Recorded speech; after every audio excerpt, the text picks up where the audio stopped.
क्या करना चाहती है राखी, हर लड़की के बारे में, इवन अभी प्रेजेंट है उसको भी मेरे खिलाफ भड़काया, जो ईरानी लड़की है उसको भी भड़काया। उसको लिटरली आज मुझे शैली ने वो प्रूफ दिए हैं कि उसको ये कहते हैं कि जान मैं तो तुम्हारे लिए आया हूँ बॉलीवुड में, I want to take all the money from Rakhi. English में है, मैंने आपने भी ऑडियो सुनी, I want to take all the money from Rakhi, I want to become a star, मैं बहुत बड़ा स्टार बनना चाहता हूँ, राखी को मैं इस्तेमाल कर रहा हूँ, उससे शादी कर रहा हूँ फ़ायदे के लिए, सब कुछ आपके लिए कमाना चाह रहा हूँ, और मैं राखी को अक्टूबर नवंबर लास्ट दिसंबर में मैं छोड़ दूंगा। तो आपने मुझसे शादी क्यों करी, मैं मेरे धर्म परिवर्तन क्यों करवाया, आपने मुझसे निकाह क्यों किया, आपने कुरान पे हाथ रखकर ये क्यों कहा कि मैं सारी ज़िंदगी साथ निभाऊंगा, आपने, मैं इतनी लड़कियां कम से कम 7-8 महीने में इतनी लड़कियों को मैंने छुड़वाया है, इन्होंने बार बार कसमें खाई, बार बार छुड़वाया। मतलब अगर मैं इनका काम ना करूं तो ये एक लड़की लेकर आते हैं, मेरे घर तक पर पहुंच गई लड़कियां। जब मैं यहाँ पे मराठी बिग बॉस में गई, इधर उधर लंदन गई, कहीं कनाडा गई, मेरे घर तक पहुंच जाती है। लड़कियों को ये भी पता है, अरे राखी का तो झूठा सर्टिफिकेट है, वो she is not my wife, it's a fake, it's a xerox colour. ये ईरानी लड़की को भी 5 साल तक शादी का वादा किया और उसको यौन शोषण करता रहा। और वाहिद भाई, आप सबसे मैं ये पूछ रही हूँ, अगर इसे लव जिहाद ना कहा जाए तो क्या कहा जाए? यहाँ पर राखी सावंत के साथ चीटिंग हुई है, यानी शारीरिक रूप से, मानसिक रूप से, आर्थिक रूप से इनका शोषण हुआ है। देखिए, एक आदमी के लिए, एक गलत आदमी के लिए, शर्लिन माय फ्रेंड, हम किसी को बदनाम नहीं कर सकते, पूरी कौम को बदनाम पूरी कौम को बदनाम नहीं कर सकते मेरी जान। देखिए शर्लिन, आपका जो कहना है वो बिल्कुल जायज़ है कि आप वहाँ जा सकते हो उस एंगल में, लेकिन उसी तरह एक दूसरा एंगल भी है कि उसी राखी सावंत को सपोर्ट करने के लिए वाहिद अली खान बैठा है फ्रॉम डे वन, ये तमाम लोग जानते हैं, सारे तो मुसलमान मुझे सपोर्ट कर रहे एक हैं। शख्स, और ऐसा नहीं है कि वाहिद अली खान ने पहले इनको आगाह नहीं किया, आप पूछिए 7 महीना पहले तब जिस तक दिन शादी पहली हो बार चुकी थी मेरी, जिम में मैंने देखा दोनों को, तभी मैंने आगाह किया कि he is not the right person for you. तब तक मैंने भाई को नहीं बताया था कि मेरी शादी हो गई, और मेरी शादी निकाह रजिस्टर्ड मैरिज हो चुका था। तो अब मैं क्या मुंह लेकर बोलूं? और इन्होंने बोला कि मैंने रादिल की इंक्वायरी करी है राखी, इसके पर इतने केसेस है मैसूर से, is a cheater, is this. मैंने बोला भाई अब मैं क्या करूं, अब मैं क्या करूं? अच्छा, तब भी इसने खुलासा नहीं किया कि शादी हो गई है? बोले भाई इट इज टू लेट, बस इतना बोल के खत्म कर दिया। खुलासा तो अभी हुआ है, 1 महीना पहले बिग बॉस से आने के बाद जब मेरी शादी माँ, कर चुके हैं। मैंने जब देखा कि लड़कियां मेरे घर में आ रही है, लड़कियां मेरी जिंदगी बर्बाद करने की कोशिश कर रही है। अब मैं किसी का नाम नहीं लेना चाह रही हूँ, क्योंकि यहाँ पे तो नाम लो तो स्टार बन जाते हैं। मेरे हस्बैंड आदिल को यूज किया स्टार बनने के लिए लड़कियों ने, यह भी नहीं देखा कि इस लड़की राखी सावंत का घर टूट जाएगा, हम किसी शादीशुदा जिंदगी में जाते हैं, मेरा ही सिक्का खोटा था, तो मैं दूसरी लड़कियों को क्या दोष दूं? चलिए, ये तो हो गई भाई राखी सावंत की बात, जो पिछले 1 महीने से भुगत रही हैं, और पुलिस स्टेशन से कोर्ट से दूसरा कोर्ट, दूसरे कोर्ट से वापस पुलिस स्टेशन, ये चल रहा है। अब हम ये जानेंगे कि आज राखी और शर्लिन, 2 शेरनियां बॉलीवुड की, एक साथ बैठी हैं हमारे साथ में। क्यों बैठी हैं, किस लिए बैठी हैं, क्या वजह है बैठने की, अब ये दोनों इस मुद्दे पे बात करेंगे। आपको क्वेश्चन करना है, प्लीज आस्क। शर्लिन मेरी बहुत पुरानी दोस्त है, नो डाउट हम दोनों के बीच में थोड़ा सा कुछ हो गया था, लेकिन मैं उस चीज़ के लिए अपनी बहन से माफ़ी मांगती हूँ, आई लव यू। और छोटी बहन या बड़ी बहन? छोटी बहन। हम उम्र। तो बात यह है, तो शर्लिन ने आदिल को भाई करके एक वीडियो दिया था, हालांकि इनको बिल्कुल सच्चाई पता नहीं थी।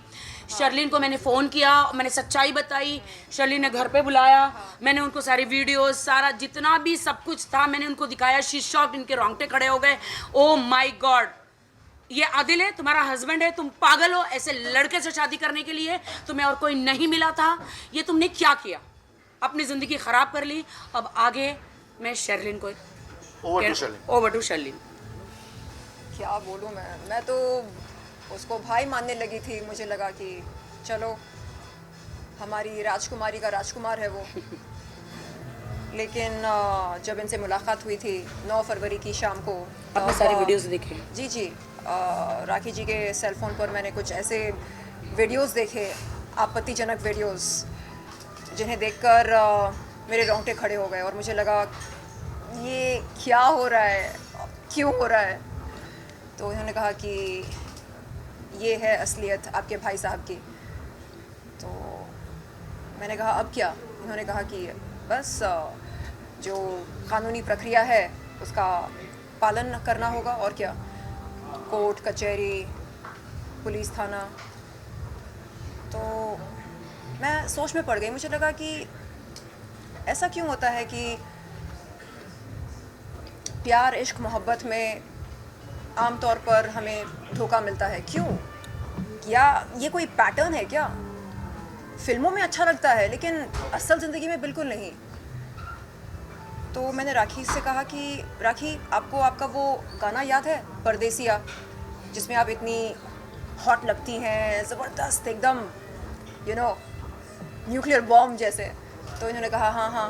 तो मैंने कहा आप जल्द से जल्द वैसे बन जाओ, मतलब न सिर्फ शारीरिक रूप से बल्कि आपका जो ये ब्रांड है, फायर ब्रांड जिसे कहा जाता है। एक्चुअली मैंने कहा आई स्टिल, उन्होंने पूछा you love Adil, I said still love him. मैं गर्लफ्रेंड नहीं हूँ, मैं बीवी हूँ। तो उन्होंने बोला नहीं, पहले अपने आप से प्यार करो। इन्होंने मुझे सिखाया। मैंने इनसे पूछा एक सेकेंड, आदिल खुद से प्यार करते हैं, आप आदिल से प्यार करते हैं, तो राखी सावंत से कौन प्यार करता है? तो ये सोच में पड़ गई, अरे हाँ यार, ये तो मैंने सोचा ही नहीं कि राखी सावंत से कौन प्यार करता है। तो मैंने कहा करो, जितना उस बंदे से प्यार करती हो या करती थी, उससे 10 गुना ज़्यादा खुद से प्यार करो। और तब ये थोड़ी भावुक हो गई। नहीं, राखी सावंत से तमाम लोग प्यार करते हैं, वो तो दर्शक प्यार करते हैं, आप वो तो करती हैं, बिल्कुल। मैं करता हूं, लेकिन और यहाँ जो लोग बैठे हैं ये- वो सभी करते ये हैं। खुद से राखी क्यों अकेले नहीं है, मीडिया के तमाम लोग प्यार करते हैं। ये खुद से क्यों नहीं करती हैं? नहीं, करने लगेंगी। अब आपने जो सिखाया है, अब वो खुद से भी प्यार धीरे धीरे होने लगे। जब ये अकेले बैठ के घर में ठंडे दिमाग से सोच रही हैं, हमेशा तो गला धीरे-धीरे दबाते, आज भी दबा दे। ये दो।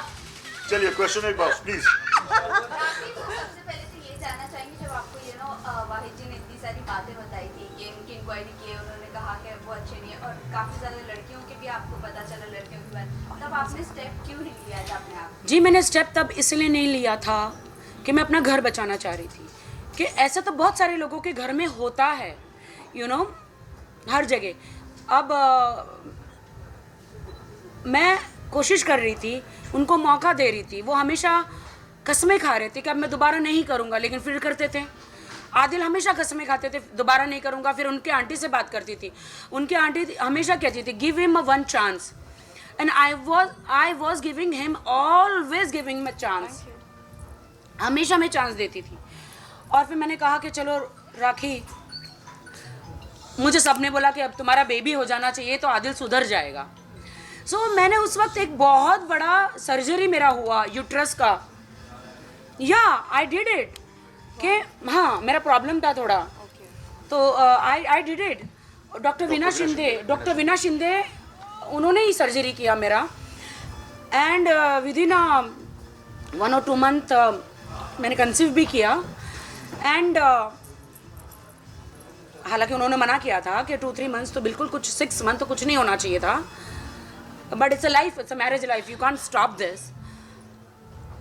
एंड इतने में मुझे बिग बॉस मराठी का ऑफर आ गया, एंड मैं बिग बॉस मराठी में चली गई। देन बहुत सारी चीज़ें मेरी ज़िंदगी में हुई, मैंने बहुत सारा बर्दाश्त किया, इतना बर्दाश्त किया, क्योंकि मेरे पे पहले भी एक दाग लगा था मेरे फर्स्ट मैरिज का, जो कि मेरी वो मैरिज नहीं थी। बट मैंने कहा कि अब मैं दुनिया का और मीडिया वालों को, अब मैं वो डर गई थी मैं एक्चुअली, कि मुझे फिर से लगाएंगे दाग, कि अरे इनका दाग रहता है ना, हिंदुस्तान में ये दाग लगाते हैं, अरे इसके साथ तो कोई आदमी नहीं टिकता, अरे इसकी दूसरी शादी हो गई, लड़का कितना भोला है, अरे इसी में प्रॉब्लम है, औरत में ही प्रॉब्लम है। इस डर से मैं सामने नहीं आ रही थी।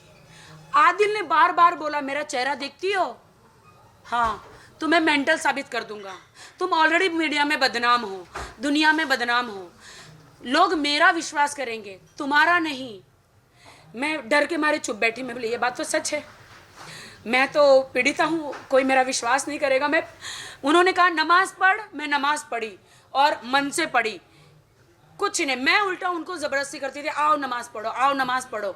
वो सिर्फ फ्राइडे को पढ़ते थे, वो भी मिस कर जाते थे। बीवी होने के नाते उनको कहती थी पढ़ो, और मैं भी खुद पढ़ती थी।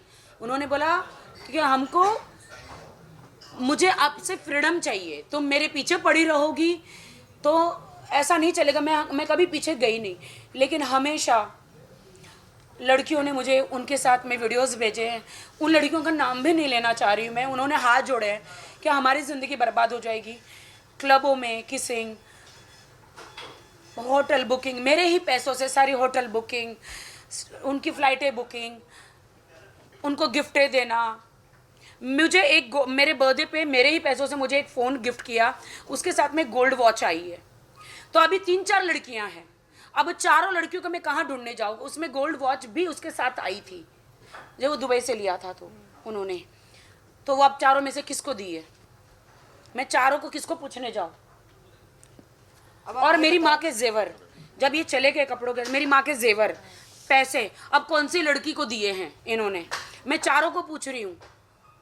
मेरी माँ के जेवर है वो मेरी पूंजी है, मेरी माँ का आशीर्वाद है, वो मुझे दे दो, जिस भी लड़की के पास उन्होंने दिया है।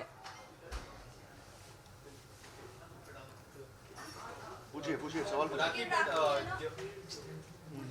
राखी पर जिस तरह आपने जिक्र किया, सब ट्रांजेक्शन हो रहे थे, सब ऑनलाइन ट्रांजेक्शन हो रहे थे कि किस तरह से ट्रांजेक्शन? नहीं, आदिल ने कहा कि मैं मैसूर से आ गया हूँ, आपके सामने की बात है, 1 रुपया लेकर नहीं आया था। एम आर राइट शैली? 100% शैली 1 भी रुपया लेकर आया था वो नहीं आया। उन्होंने बोला तुम्हारे लिए मैं सब कुछ छोड़ छाड़ के आ गया हूँ। मुझे उन्होंने ये नहीं बताया कि मैंने सबके पैसे लिए, चेक बाउंस किए, मेरे पे केस हो गए। उन्होंने बोला मैं तुम्हारे लिए आ गया हूँ, मैं तुमसे शादी करूँगा, अब मुझे यहाँ पे ही रहूँगा। अब पहले उन्होंने नहीं बताया था कि मुझे बॉलीवुड में हीरो बनना है। ये शादी हो गई, उसके 2-3 महीने के बाद इनको हीरो बनने का कीड़ा छा गया। एक्टिंग क्लास सारी क्लासेस करने लगे। मैंने बोला अरे तुमने कहा था हम बिजनेस करेंगे, क्या मैंने बिजनेसमैन से शादी करी कि एक